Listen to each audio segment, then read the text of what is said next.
सुनो, चलिए हमारा अगला टॉपिक है बच्चों, फ्री फॉल। कौन सा फॉल? Free fall. तो फ्री फॉल में क्या होता है, एक ऑब्जेक्ट जो है वो फॉल कर रहा है, हो सकता है आप उसको ऊपर भी फेंक दियो तब भी वो फ्री फॉल में ही आ जाएगा। हाँ, लेकिन याद रखिए, अगर कोई ऑब्जेक्ट सिर्फ और सिर्फ ग्रेविटेशनल फोर्स, कौन सा फोर्स? ग्रेविटेशनल फोर्स या उसके फील्ड में सिर्फ फॉल कर रहा है, या मान लो ऊपर भी जा रहा है, तो वो किसके अंदर आ जाएगा? फ्री फॉल में आ जाएगा। किस में आ जाएगा? और जैसे फॉर एग्जांपल मैं एक ऑब्जेक्ट को ऐसे गिरा देता हूं, ऐसे फॉल करवा देता हूं, ये काय में आ जाएगा? Free fall. लेकिन यहां पर आपको जब इक्वेशन हम लोग सॉल्व करते हैं तो ये बात आपको ध्यान रखना है कि जो एयर है ना, एयर, हवा, तो एयर का रेजिस्टेंस आपको निग्लेक्ट करना होता है यहां पर। अगर एयर यहां पर कंसीडर कर रहा हूं मैं, तो फिर इसको फ्री फॉल नहीं कहा जाएगा। क्यों? क्योंकि जब ये ऐसे गिर रहा होगा, अच्छा कभी आप लोग ने बताओ मुझे, बाइक पर बैठे होंगे, है ना, तो मुझे एक चीज बताओ, कभी मतलब आपका भाई चला रहा है फॉर एग्जांपल, आप पीछे बैठे हो, है ना, और लड़कों की आदत क्या होती है कि वो स्पीड में चलाना, है ना, तो आपको डराने के लिए वो क्या करता है, और स्पीड बढ़ाता है, देखा बड़ा भाई हूं मैं, देखते को, ऐसा फुल स्पीड में ऐसा दौड़ाते हुए लेके जाता है ना, और आप पीछे बैठे हो और आपके आपके आंसू ऐसे निकल के ऐसे जा रहे होते हैं, है ना, और उसके बाद कभी गलती से मुंह खुल गया नहीं, तो ये क्या हो रहा होता मालूम है, आप एयर में बहुत तेजी से जा रहे हो ना, तो एयर पीछे की तरफ ढकेल रहा है आपको, बाल आपके जब आप रुकते तो बाल आपके ऐसे ही रहते नहीं, तो ये क्या हो रहा था, हवा आपको पीछे की तरफ फोर्स लगा रही है, एयर किधर लगा रही है? पीछे की तरफ। समझ में आ रहा है? तो इसको एयर रेजिस्टेंस बोलते हैं। क्या बोलते हैं? एयर रेजिस्टेंस, या एयर ड्रैग भी बोला जाता है इसको। तो ये एक फोर्स हो गया, और आप इधर जा रहे हैं, तो उसी तरीके से अगर कोई ऑब्जेक्ट नीचे गिरता है, ठीक है, तो एयर नीचे गिर रहा है ना, तो एयर कहां लगेगा? एयर की वजह से जो फोर्स लगेगा वो ऊपर लगेगा, और ग्रेविटेशनल फोर्स किधर लग रहा है? तो यहां पर इसको फ्री फॉल कब कहा जाएगा? जब इसमें सिर्फ कौन सा फोर्स लगे? ग्रेविटेशनल। और एयर ड्रैग या तो आप निग्लेक्ट कर दो, समझ में आ रहा है, या तो मतलब जब हम लोग सॉल्व करते हैं फ्री फॉल लगा के इक्वेशंस वगैरह, तो हम लोग एयर के रेजिस्टेंस को निग्लेक्ट किया करते हैं। लेकिन फ्री फॉल हम लोग किसको बोलेंगे? जिसमें सिर्फ कौन सा फोर्स लग रहा हो? ग्रेविटेशनल फोर्स लग रहा हो। अच्छा आप मुझे बताओ, जो सैटेलाइट्स वगैरह होते हैं, सैटेलाइट्स वो कहाँ होते हैं?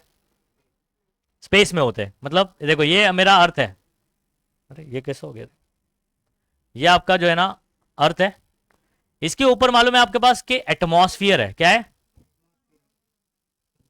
तो एटमॉस्फियर है, इसका मतलब क्या हो गया कि यहां पर आपका एयर होगा ना, ठीक है, ये आपका अर्थ है। अच्छा उधर पे इसके बाहर हमारे पास है सैटेलाइट, है ना, तो सैटेलाइट कहां पर है? स्पेस में। तो अभी हो क्या रहा है मालूम है, कंटिन्यूअसली ये आगे भी बढ़ रहा है, तो ये फ्री फॉल कंडीशन में कहां पर है ये? क्योंकि इसके ऊपर कौन सा फोर्स लग रहा है? ओनली ग्रेविटेशनल फोर्स लग रहा है। एयर रेजिस्टेंस लग रहा है क्या? नहीं। समझ में आ रहा है? तो सैटेलाइट हो गया जिसके, या कोई मून हो गया, तो वो कंटिन्यूअसली क्या है? फ्री फॉल में है, फ्री फॉल कंडीशन में। तो ये ऐसे गोल गोल गोल गोल घूमता है ना, तो इस पे फोर्स कौन सा लग रहा है? Only gravitational force. वो भी क्या में आ जाएगा? फ्री फॉल में आ जाएगा। अंडरस्टूड? अगर आपको बोल रहा है कि एयर है वहां पर, कोई ऑब्जेक्ट गिर रहा है और एयर है, तो फिर उसको फ्री फॉल में कंसिडर नहीं किया जाएगा। अंडरस्टूड? फ्री फॉल में किसको बोलेंगे? जिधर पे सिर्फ कौन सा फोर्स लगे? Gravitational force. तो आ जाओ, हमारा ये फ्री फॉल का सबसे पहले हम लोग डेफिनेशन देख लेते हैं। ठीक है, सब लोग नोट करेंगे बच्चों, फ्री फॉल हेडिंग डाल दीजिए। फ्री फॉल क्या बोला है, जरा इधर देखो, motion of any object, object का मोशन, कोई भी ऑब्जेक्ट हो, under the influence of the force of gravity alone. Gravity alone मतलब सिर्फ ग्रेविटेशनल फोर्स होना चाहिए, इसके अलावा कोई फोर्स नहीं होना चाहिए, इज कॉल्ड फ्री फॉल। हो गया डेफिनेशन, इंपॉर्टेंट है डेफिनेशन, आपको एग्जाम में 1 मार्क के लिए पूछा जाता है, डिफाइन फ्री फॉल। ठीक है, तो फ्री फॉल का डेफिनेशन लिखते चलो। नेक्स्ट, ये देखो, ये कौन है? एस्ट्रोनॉट है। अब कहां है भाई? सैटेलाइट के अंदर है या स्पेस में है? बराबर है, तो ये भी काय में आएगा? फ्री फॉल में आ जाएगा। अंडरस्टूड? इसका मोशन या सैटेलाइट का मोशन। ठीक है, आगे बढ़ते हैं। देखो यहां पर, during free fall on the earth, frictional force due to air opposes. मैंने क्या बोला था? फ्रिक्शनल फोर्स जो है, ठीक है, घसड़न वाला जो फोर्स बोलते हैं, रगड़ वाला जो फोर्स बोलते हैं, एयर आपको रगड़ेगा ना ऐसे, बाइक पे जा रहे थे तो मालूम है, ऐसे ऐसे रगड़, तो इसको हम लोग बोलते हैं फोर्स ड्यू टू एयर, समझ में आ रहा है, frictional force due to air opposes the motion of the object and a buoyant force also acts on the object. तो जब कोई ऑब्जेक्ट हमारे अर्थ पे गिर रहा होता है, अगर वहां एयर है तो ये सब फोर्सेस भी लगेंगे, ठीक है। तो हम लोग hence true free fall is possible only in vacuum. तो जो सही में फ्री फॉल पॉसिबल है वो कहां पॉसिबल है, वैक्यूम में। क्यों, क्योंकि वहां पर क्या नहीं होगा, एयर नहीं होगी। Understood, clear, okay.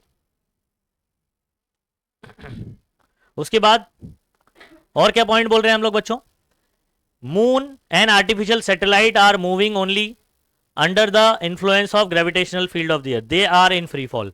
तो मतलब मून हो गया या आपका कौन सा सैटेलाइट, अच्छा मून पता है नेचुरल सैटेलाइट है, मालूम है सबको, हमने थोड़ी बनाया, ऊपर वाले ने बनाया। तो ऊपर वाले ने जो बनाया सब नेचुरल है, हमने जो बना के ऊपर फेंक दिया वो आर्टिफिशियल हो गया। Understood, okay. तो आर्टिफिशियल सैटेलाइट हो चाहे हमारा नेचुरल सैटेलाइट हो मून, ये सब कैसे हैं, फ्री फॉल में है, क्योंकि वहां पर सिर्फ कौन सा फोर्स लग रहा है, तो ट्रू फ्री फॉल यहां पर आपको दिखाई देगा। अंडरस्टूड, अगर कोई ऑब्जेक्ट गिर रहा है तो ये भी फ्री फॉल है। तो यहां पर हम लोग क्या करते हैं, एयर है लेकिन एयर को नहीं मानते हैं, सॉल्व करते वक्त चीजें कंसीडर नहीं करते, फ्रिक्शनल फोर्स हम लोग नहीं मानते, ठीक है। हो गया, पॉइंट समझ में आ गया क्या बात चल रही है, ओके। उसके अलावा क्या बोल रहा है, the free fall leads to weightlessness of space travellers as well as object in the space craft. अब सुनो, फ्री फॉल की वजह से आप क्या फील करते हो मालूम है, वेटलेसनेस फील करते हो। क्या फील करते हो, मतलब आपको लगेगा कि आपका वेट ही नहीं है। जैसे मुझे बताओ, सैटेलाइट के आप लोग ने बहुत सारे वीडियोस देखे होंगे एस्ट्रोनॉट्स के, है ना, क्योंकि पूरा सैटेलाइट अंडर द मतलब कहां पर है, under the influence of gravitational force, और वो फ्री फॉल में है। तो फ्री फॉल में तो अंदर वो कैसे फील करते हैं, अपना कोई वेट फील नहीं करते। देखो वेट फील करने का रीजन क्या है मैं आपको बताता हूं। कभी आप लोग ने लिफ्ट में ट्रैवल किया होगा, लिफ्ट में अप एंड डाउन किया है, नहीं किया, ठीक है। अब मैं आपको उसका फील बता रहा हूं, सुनो। आप फॉर एग्जांपल 7 फ्लोर पे हो, किधर पे हो, 7 फ्लोर पे, और सडनली जो है ना लिफ्ट आपने ग्राउंड फ्लोर दबाया, लिफ्ट किधर गई, नीचे। आप ये अंदर से फील करते हो, ऐसा करते नहीं हो लेकिन आपको ऐसा अंदर से एहसास होता है, सुनो, ठीक है। जैसे ही लिफ्ट नीचे जस्ट जाती है आप ऐसा फील करते हो अंदर से। बताओ कितने लोग ने किया हुआ है ऐसे, नहीं, मतलब आप ऐसे ही रहते हो लेकिन आपको अंदर से फील होता है कि कुछ तो हल्का हो गया है, नहीं, बराबर। आप सुनो, अगर यही यही चीज मैं क्या करूं, जो लिफ्ट का आपका जो तार है ना ऊपर का, उसको अगर कट कर दूं, समझ में आ रहा है, तो क्या नाम है, जो आपका लिफ्ट है पूरा फ्रेम, वो A is equal to g से फॉल करेगा। कितना, A is equal to g, A acceleration जो है वो जी के बराबर हो जाएगा, फ्री फॉल में आ जाओगे आप। और आप अंदर जब जो है ना एकदम आपको लगेगा कि वेट ही नहीं अपना, जैसे सैटेलाइट में उन लोग नहीं उड़ रहे होते हैं वैसा लगेगा आपको। तो सैटेलाइट में क्या होता है, ऐसे ही होता है, जो एस्ट्रोनॉट होता है वो कैसा है, फ्री फॉल में है। सैटेलाइट कैसा है, फ्री फॉल में। तो वहां पर आपको क्या फील होता है, वेटलेसनेस, मतलब आपका कोई वेट नहीं होगा। उधर देखा है एस्ट्रोनॉट को कैसे मूव करते हैं, ऐसे उन लोग क्या करते हैं, कोलगेट निकाला वो भी इधर पे हवा में लटक रहा है, ब्रश को भी ऐसे ही रख दिया, नहीं देखा कभी। पानी कैसे पीते, पानी पानी है उसमें बॉटल में से थोड़ा निकालेगा, इधर ही उड़ता रहेगा पानी ऐसे, फिर उसको ऐसा करके पिएगा। देखो इसके सब वीडियोस, तो ये सब फ्री फॉल में आता है। आई बात समझ में, फ्री फॉल क्या है। तो यहां पर आप ध्यान रखो, फ्री फॉल की वजह से आप क्या फील कर पाते हो, वेटलेसनेस फील कर पाते हो, ठीक है। और इसको देखने का आपको मैंने क्या बताया कि आप स्पेस ट्रैवलर्स मतलब एस्ट्रोनॉट्स को देख लो सैटेलाइट के अंदर, आपको समझ में आ जाएगा। अंडरस्टूड, तो इतने आपको ये डेफिनेशन हो गया और एक्सप्लेनेशन में ये क्या हो गए, 3 पॉइंट्स हो गए, ठीक है। नोट करोगे इसको,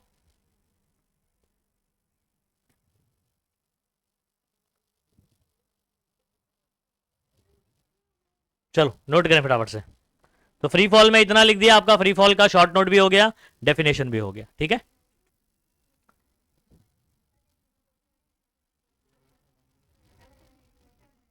आगे बात करते हैं।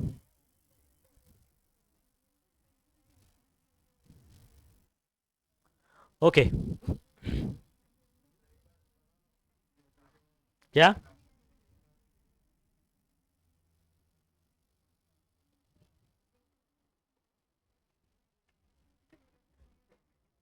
पॉइंट बना के लिखो, हाँ पॉइंट ऐसे बना के लिखो। ये आपका डेफिनेशन हो गया, पहले यहाँ जो दिया हुआ, फिर 3 पॉइंट हो गए इसमें, हाँ 2 मार्क के लिए अगर आपको पूछता है एक्सप्लेन फ्री फॉल या right a short note on free fall, तो आपके 4 पॉइंट ये डेफिनेशन वाले हो गए और ये 3 पॉइंट हो गए। 1 मार्क के लिए डेफिनेशन भी पूछ सकता है आपको, सिंपल ये वाला। हम्म। नेक्स्ट करूं? किसका बचा है?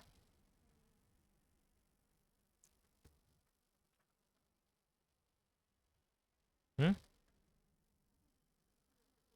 चलो अभी यहाँ देखेंगे बच्चों। ओके, ये एप्पल देख रहे हो, पेड़ से गिर रहा है, फ्री फॉल आ गया। क्या हो गया? Free fall. ठीक है, तो यहाँ पर ना आपको कुछ इक्वेशन जो टेक्स्ट बुक में दी गई है वो याद करना है डायरेक्ट अप्लाई करने के लिए। ठीक है, लेकिन मैं इससे पहले आपको क्लास 9 में आप लोग ने इक्वेशन ऑफ मोशन या काइनेमेटिकल इक्वेशन पढ़ रखा है। सबसे पहले आ जाओ वो रिकॉल करते हैं। तो सबसे पहले आप क्या करोगे, अभी इक्वेशन ऑफ मोशन लिखो, या इसको काइनेमेटिकल इक्वेशन भी बोलते हैं हम लोग। ठीक है, लिखो उसको। चलो,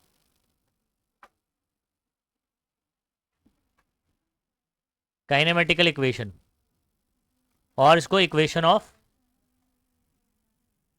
मोशन भी बोलते हैं। इसको लिखो। तो फर्स्ट काइनेमेटिकल इक्वेशन, आप ये हेडिंग डालो, इक्वेशन ऑफ मोशन और काइनेमेटिकल इक्वेशन। फर्स्ट इक्वेशन आपका कौन सा है पता है? v is equal to you plus A T.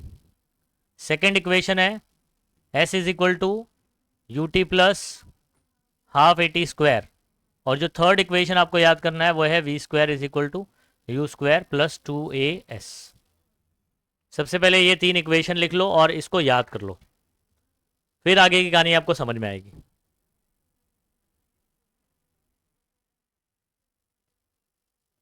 Note किया? हेडिंग ये डालना और ये लिखो।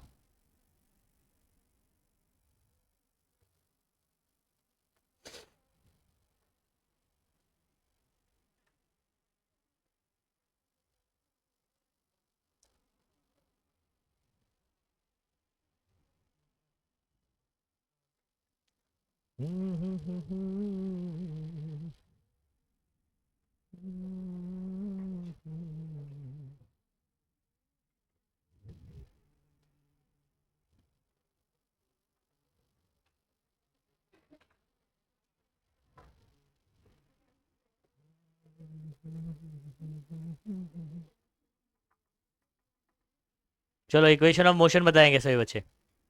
फर्स्ट काइनेमेटिकल इक्वेशन या फर्स्ट इक्वेशन ऑफ मोशन क्या है? v is equal to you plus A t. Second s is equal, second वाला s इज इक्वल टू ये, s इज इक्वल बराबर। थर्ड काइनेमेटिकल इक्वेशन क्या है? Very good. तो इन इक्वेशंस को आपको बहुत अच्छे से याद रखना है। फिर इसके अंदर 2 कंडीशंस आती हैं। एक, या तो ऑब्जेक्ट ऊपर से नीचे गिर रहा है, या तो आपने ऑब्जेक्ट को नीचे से थ्रो किया है। तो इफ ऑब्जेक्ट इज रिलीज्ड और ड्रॉप्ड, तो वाला एक केस बताऊंगा। और एक बताऊंगा if object is throne upward. समझ में आ रहा है? तो कितने केस बात करना है इसके अंदर? 2। तो इतना नोट करा कि नहीं? अब इसके अंदर मैं आपको 2 केस बताता हूं, फिर ये इक्वेशन भी आपको मैं वहां पर कवर करवा दूंगा। ठीक है?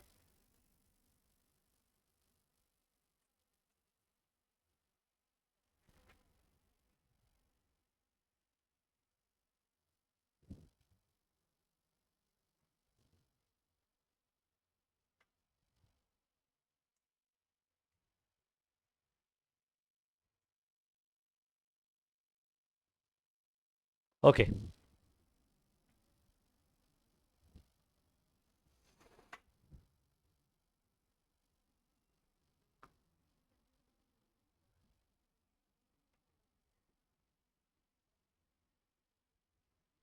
चलो v is equal to you plus A t. क्या है दो? ओके,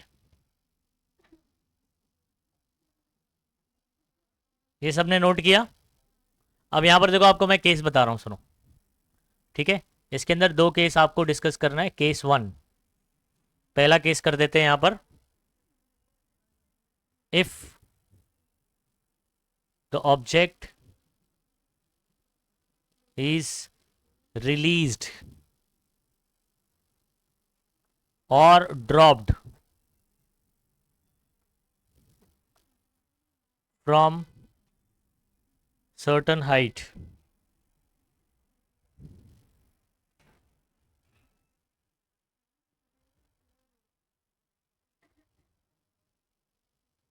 h, then ये नहीं करना था। ओके,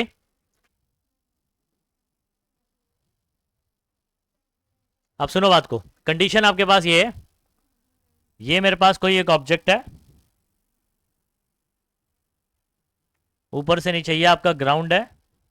ओके, तो ये गिर रहा है और रेस्ट से गिर रहा है, मतलब शुरुआत में इसका कोई स्पीड नहीं रहेगा, ड्रॉप और रिलीज करके बोलेगा तो इसकी शुरुआत की स्पीड यानी यू क्या होगी, 0 होगी। क्या हुआ, if the object is release और ड्रॉप, ये ग्राउंड है आपका, मिरर नहीं है, दिस इज ग्राउंड, मिरर समझ रही हो उसको, this is ground, what is this, ground. हाँ ऐसे ही बनाते हैं डायग्राम में, लेकिन दिस इज नॉट मिरर। ये आपका हाइट हो गया, इतनी हाइट से हम लोग इसको फॉल करवा रहे हैं। जब ये बच्चों यहां गिरेगा तो just before the collision, before colliding with the surface, इसकी कुछ वेलोसिटी होगी, that will be your final velocity. तो v कौन हो जाएगा, फाइनल वेलोसिटी। तो u कौन है, इनिशियल वेलोसिटी या इनिशियल स्पीड। तो शुरुआत में आप जैसे ड्रॉप करते हो या रिलीज करते हो तो स्पीड क्या रहेगी इसकी, 0 रहेगी। तो इसका फील हमेशा याद रहना चाहिए। क्वेश्चन में जब भी बोलेगा कि an object of 5 kg mass drop from 5 metre 2 metre 10 metre ऐसे करके बोलेगा, तो शुरुआत में इसकी स्पीड क्या रहेगी, 0 रहेगी। ठीक है रहने दोस्तों, तो u क्या रहेगा, 0 रहेगा, इस बात को ध्यान रखेंगे। v कुछ तो भी होगा। अच्छा मेरा इस केस में a क्या होगा, इस पे आपको चर्चा करना है, क्योंकि ये फ्री फॉल में आ रहा है तो a g के बराबर होता है, लेकिन a का जो है ना आपको प्लस जी या माइनस जी ये डिसाइड करना होता है। ठीक है, तो ऑब्जेक्ट कहां गिर रहा है, नीचे। ओके, तो हम लोग एक साइन कन्वेंशन डिसाइड करते हैं, ध्यान रखो। वाई एक्सिस मालूम है ना आपको, नहीं, ओके, वाई एक्सिस में वैसे ऊपर क्या होता है, पॉजिटिव, और नीचे क्या होता है, नेगेटिव होता है। लेकिन ऑब्जेक्ट क्योंकि नीचे गिर रहा है तो आपको नीचे साइड में क्या कंसीडर करना है, पॉजिटिव, और ऊपर साइड में क्या कंसीडर करना है, नेगेटिव। तो नीचे जिसका भी डायरेक्शन होगा वो पॉजिटिव होगा। अब मुझे बताओ जी का डायरेक्शन क्या होता है ना, बराबर के नहीं। तो a इज इक्वल टू, क्योंकि g तो नीचे की तरफ है तो ये पॉजिटिव होगा कि नेगेटिव लिखा जाए, पॉजिटिव लिखा जाएगा। तो a इज इक्वल टू क्या लिखूंगा मैं, प्लस जी। आया समझ में, अभी केस 2 बताऊंगा तो आपको और अच्छे से समझ में आ जाएगा। ठीक है, अब यहां पर मेरे पास ये इक्वेशंस है। ठीक है, ये इक्वेशन किस तरीके से मॉडिफाई होंगी सुनो। First equation v is equal to, अच्छा v का डायरेक्शन क्या है, नीचे, पॉजिटिव रहेगा। नीचे की तरफ जाने वाले सारे क्या होंगे, पॉजिटिव। u भी किधर है, नीचे, 0 है तो क्या हुआ, नीचे की तरफ है। ठीक है, और v भी नीचे की तरफ है। अच्छा डिस्प्लेसमेंट कहां हो रहा है, डिस्प्लेस कहां हो रहा है, ये कहां से कहां डिस्प्लेस्ड हो रही है, ऊपर से नीचे, यानी डिस्प्लेसमेंट का डायरेक्शन भी नीचे, नीचे है तो ये भी क्या रहेगा, पॉजिटिव रहेगा। तो s इज इक्वल टू भी मैं लिखूंगा प्लस h, क्या रहेगा, प्लस h रहेगा। समझ पा रहे हो बात को। अच्छा टाइम पॉजिटिव नेगेटिव नहीं होता है, टाइम पॉजिटिव नेगेटिव नहीं होता, तो टाइम की चिंता करने का नहीं। ठीक है, टाइम कभी नेगेटिव सुना है आप लोग ने, -10 बज रहे थे तो टाइम पीछे जाने लग गया मतलब, हाँ ओके। तो time can never be negative. v is equal to मेरे पास इक्वेशन क्या है, u प्लस 80, u की वैल्यू कितनी है, तो 0 प्लस a किसके बराबर है, g के बराबर है। तो मैं देखो इसको कैसे लिखूंगा, 0 प्लस a की जगह लिखूंगा g और ये t, तो v is equal to ji t. बोले ये समझ में आया। ओके, दूसरा equation s is equal to, ठीक है, तो s is equal to, s की जगह आप h भी लिख सकते हो। हाँ, s इज इक्वल टू मेरे पास क्या है, यू टी, u की वैल्यू कितना है बच्चों, 0 into T plus half, a की जगह क्या लिखूंगा, समझ रहे हो बात को, 0 इंटू टी क्या हो जाएगा, 0, तो यहां पर हाफ जी टी स्क्वायर बचेगा सिर्फ। नहीं समझे बात को, अरे 0 से जो टकराएगा मिट्टी में मिल जाएगा, तो 0 इंटू टी 0, फिर प्लस करके यही टर्म बचा ना, तो मैं डायरेक्ट इसको ही लिख रहा हूं half G T square. S की जगह आप एच भी लिख सकते हो, खैर मैं फिलहाल एस लिख रहा हूं, हाँ, which is also can be return as h. Second formula समझ में आ गया, मॉडिफाई कैसे हुआ। वैसे ही थर्ड वाला देख लेते हैं, V square is equal to क्या, जीरो का स्क्वायर। जीरो का स्क्वायर क्या होता है बच्चों, डबल जीरो तो नहीं लिखोगे, जीरो का स्क्वायर जीरो प्लस टू, ए की जगह क्या आ जाएगा, जी, एस की जगह एच लिख सकते हैं। ओके, तो ये तो जीरो का स्क्वायर जीरो खत्म, two G H, V square का फॉर्मूला बन गया है ना। स्क्वायर को उधर भेज दोगे तो रूट हो जाएगा, v is equal to under root two G H भी बोल सकते हैं। तो v can also be written as v is equal to under root two G H. अब बताओ केस वन समझ में आया। अच्छा थोड़ा सा इधर आ जाओ,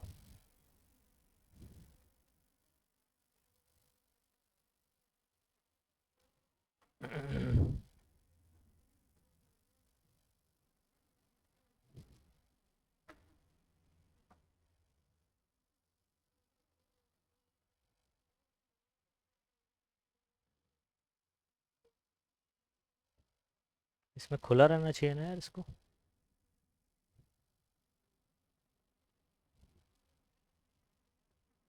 ठीक है, एक काम करो, अभी आप लोग ने ये इक्वेशन तो लिखा है, केस वन पूरा लिख डालो फटाफट से। ठीक है, केस वन, उसके बाद अभी मैं केस टू सिखाऊंगा आपको।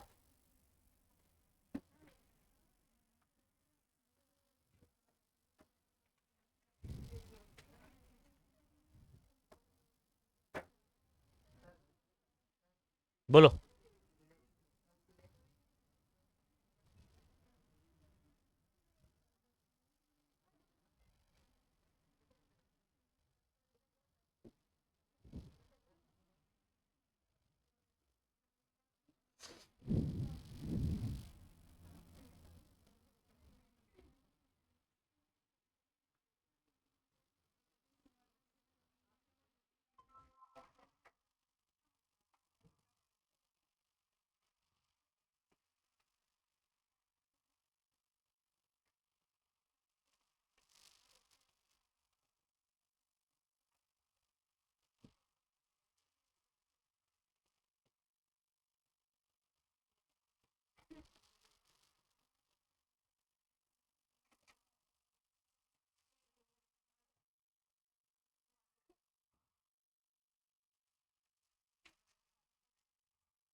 ठीक है, लिखो फटाफट से, फिर केस टू आपको एक्सप्लेन करता हूँ।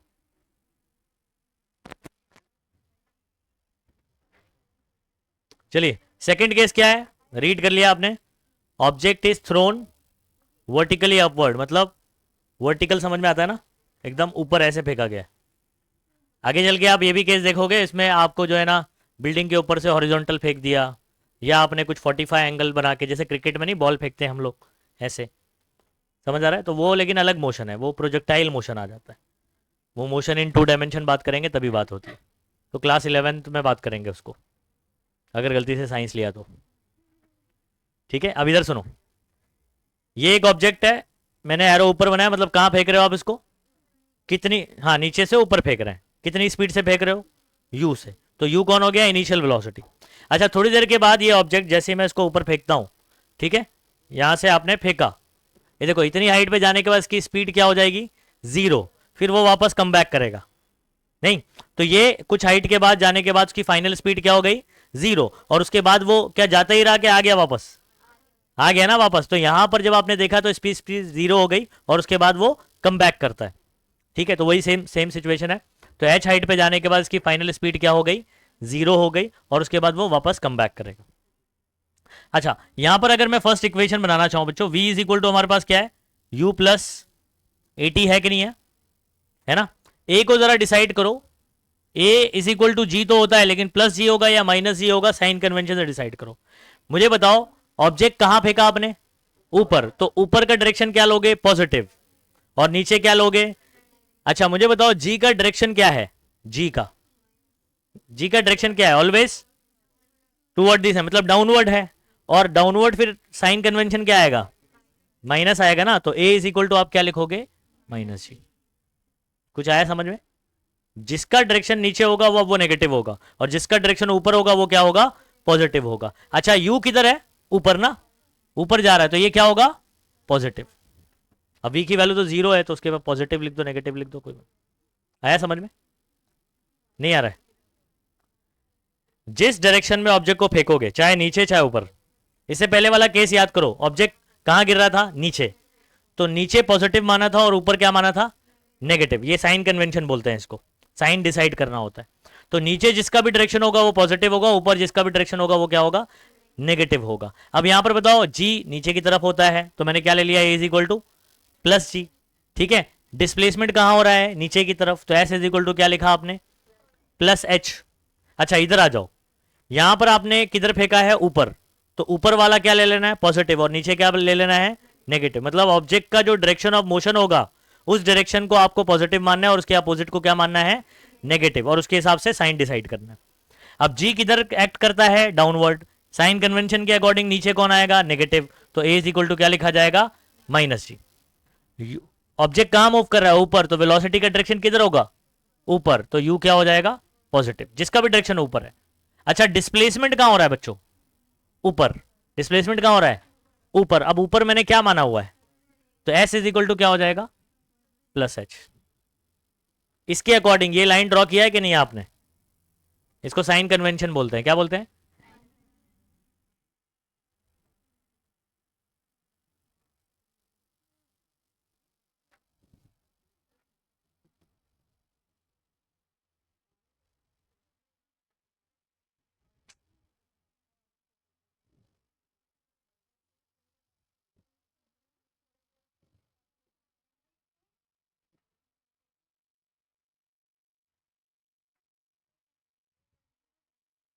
चलो आगे बढ़ जाए।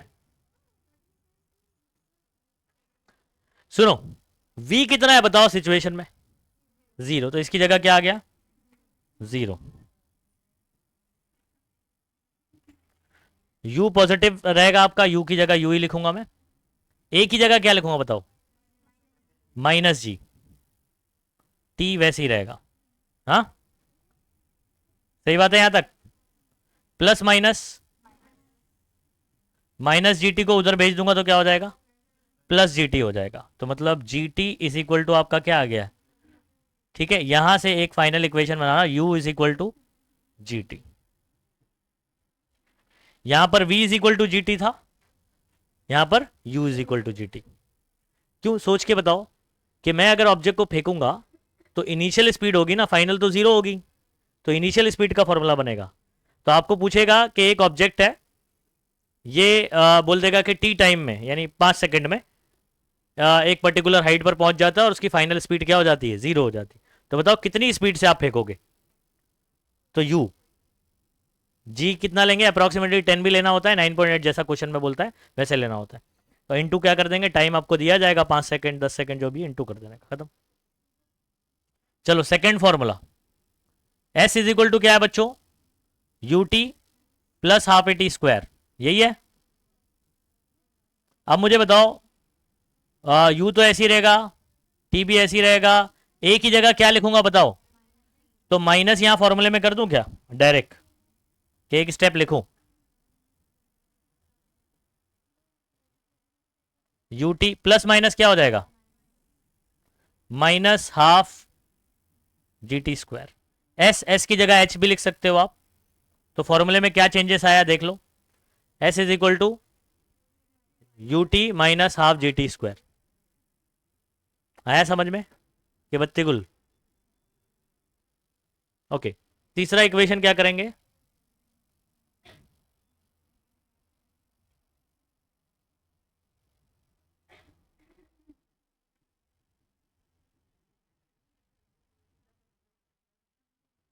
चलो v कितना है बताओ? v कितना है? जीरो है, बराबर। यू आपका ऐसे ही रहेगा, ए की जगह क्या लिखूंगा मैं, एस की जगह आप एच भी लिख सकते हो, ठीक है। और अदरवाइज मैं क्या कर सकता हूं, सिर्फ एस भी रख सकता हूं। एच लिख दूं क्या, चलो एच लिख देता हूं।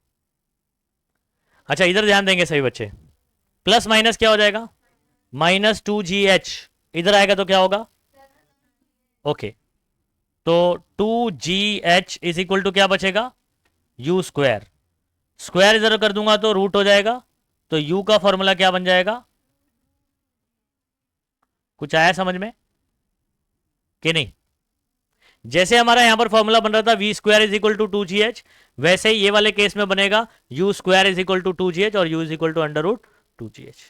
समझ गए बात को, बस यही डिफरेंस है। यहां पर आप देखो तो सिर्फ फॉर्मूला बन रहा था हाफ जी टी स्क्वायर, यहां पर क्या बन रहा है, you t minus half G T square. क्या बन रहा है, क्योंकि इनिशियल स्पीड रहेगा ना। चलो छापो।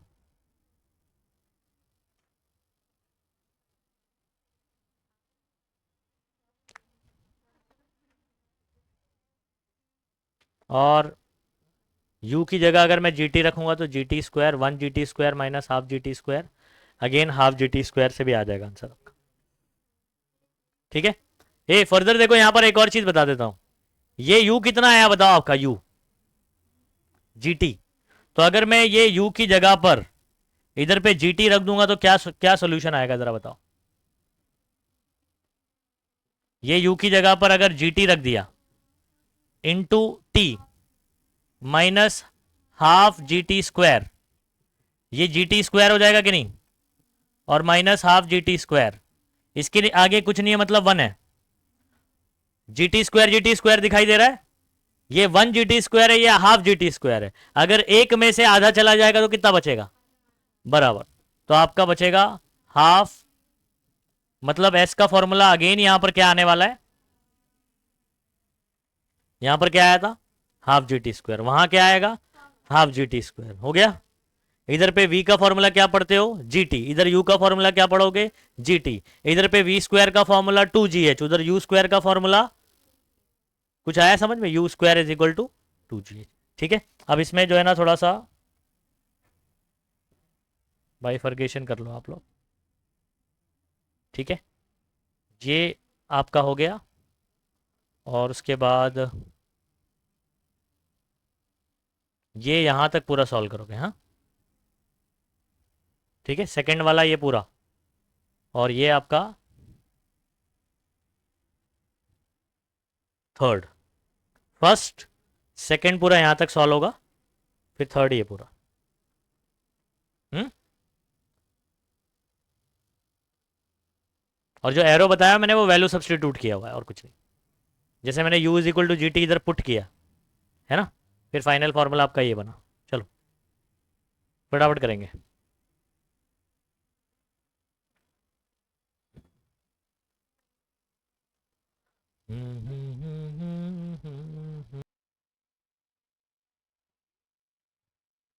तो अगले एक लेक्चर में आपका ये चैप्टर का थियरी पार्ट खत्म हो जाएगा, फिर आपको सिर्फ न्यूमेरिकल्स करना है और chapter over.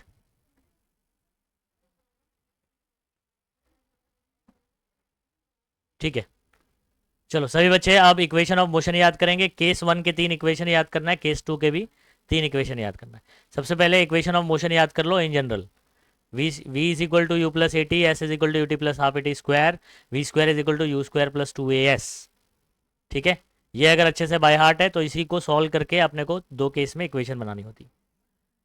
First case, object को हमने क्या किया, रिलीज किया या ड्रॉप किया, तो जब ग्राउंड से पहुंचने से पहले जस्ट उसकी फाइनल वेलोसिटी क्या होगी, यानी v क्या होगा, तो v का फॉर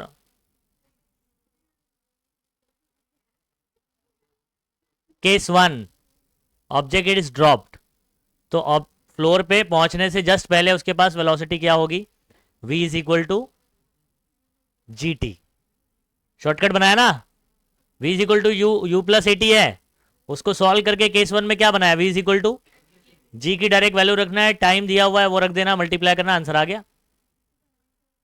समझे बात को। अच्छा अगर आपको ये पूछता है कि अगर आपने एक ऑब्जेक्ट को ड्रॉप किया तो उसकी हाइट कितनी होगी, मतलब नीचे पहुंचेगा तो कितनी हाइट से आपने ड्रॉप किया, अगर आपको टाइम दे दिया उसने तो फॉर्मूला क्या लगाओगे, half G T square. S is equal to H is equal to, height पूछ लेगा तो, है ना, हाफ जी टी स्क्वायर, या एच देकर जी देकर टी भी पूछ सकता है, यहाँ पर टाइम भी पूछ सकता है। तो ये इक्वेशन बन गया। और अगर आपको ऑब्जेक्ट ऊपर से गिराया और बोला कि इतनी हाइट से गिराया, हाइट दिया है, टाइम नहीं दिया है, क्या दिया है, हाइट दिया है, बोला है कि फ्लोर पे पहुंचने से जस्ट पहले उसकी फाइनल वेलोसिटी क्या होगी, तो आप फॉर्मूला लगाओगे third, v is equal to under root 2gh। आप कौन सा फॉर्मूला कब लगाएंगे इस पर डिस्कशन करते हैं। चलो पहले फॉर्मूला याद तो कर लो। Case 1 v is equal to ji t, second s is equal to half G T square, और v is equal to under root 2gh। ठीक है, तो केस 1 में हमने 3 फॉर्मूला पढ़ा।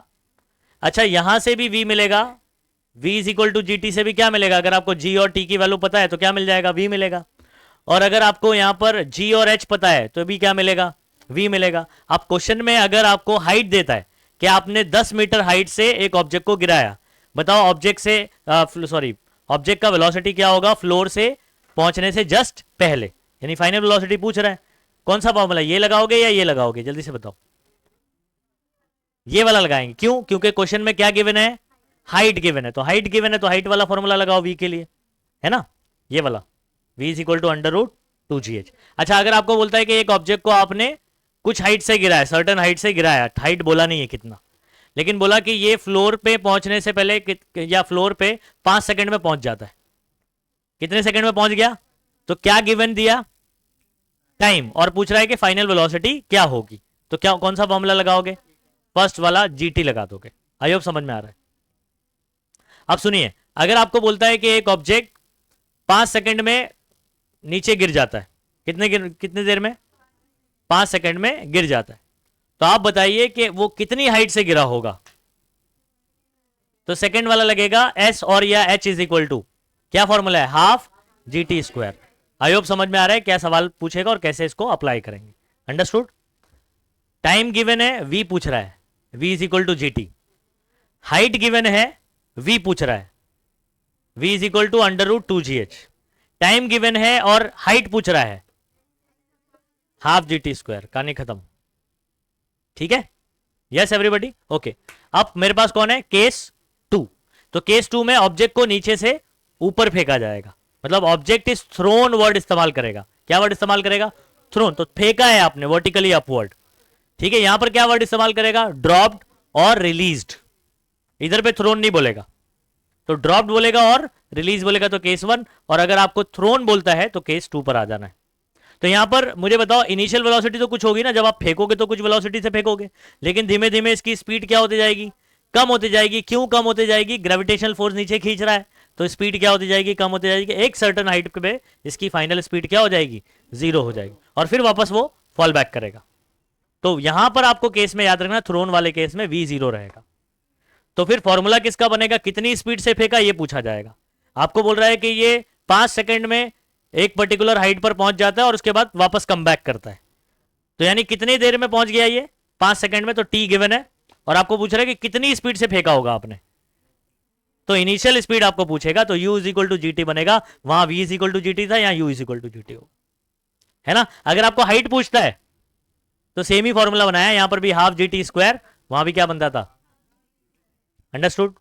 अच्छा फिर बात करते हैं कि अगर फॉर एग्जांपल आपको बोलता है कि आपने एक ऑब्जेक्ट को फेंका और आपको वो 10 मीटर हाइट पर पहुंचा और उसके बाद फॉल बैक करता है, कितने मीटर हाइट पर पहुंचा, 10 मीटर, तो आपको h गिवन है, और आपको बोल रहा है कि फाइंड द इनिशियल वेलोसिटी, कितनी स्पीड से फेंका होगा आपने, अंडर रूट 2gh। तो इस तरीके से आपको सवाल पूछा जाएगा।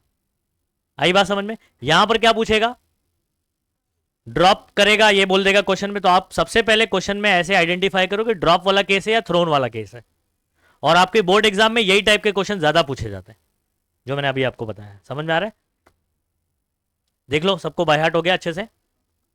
पूछू सवाल, सेकंड वाला दोनों जगह सेम है ना, तो आपको सिर्फ फर्स्ट वाले में दिमाग, फर्स्ट और थर्ड में, इधर पे v is equal to ji T, U is equal to ji T, है ना। थर्ड वाला v is equal to under root 2gh, U is equal to under root 2gh, formula तो वही है, बस v is equal to U is equal to, v is equal to U is equal to, s is equal to half G T square, s is equal to half G T square. कहानी खत्म। बोलो समझ में आया कि नहीं आया। पूछो सवाल। ये इसलिए याद करें ताकि क्वेश्चन में हम लोग डायरेक्ट शॉर्टकट लगा सकें, ये शॉर्टकट फॉर्मुलेज है। अदरवाइज दूसरा तरीका क्या है, आप जो इक्वेशन ऑफ मोशन उसकी वैल्यू पुट करो और फिर सॉल्व करो। शॉर्टकट याद रहेगा तो क्विकली हो जाएगा एकदम। पूछू सवाल। ये सबने नोट किया पूरा ना? ठीक है, अब मैं इसको हटा देता हूं पहले।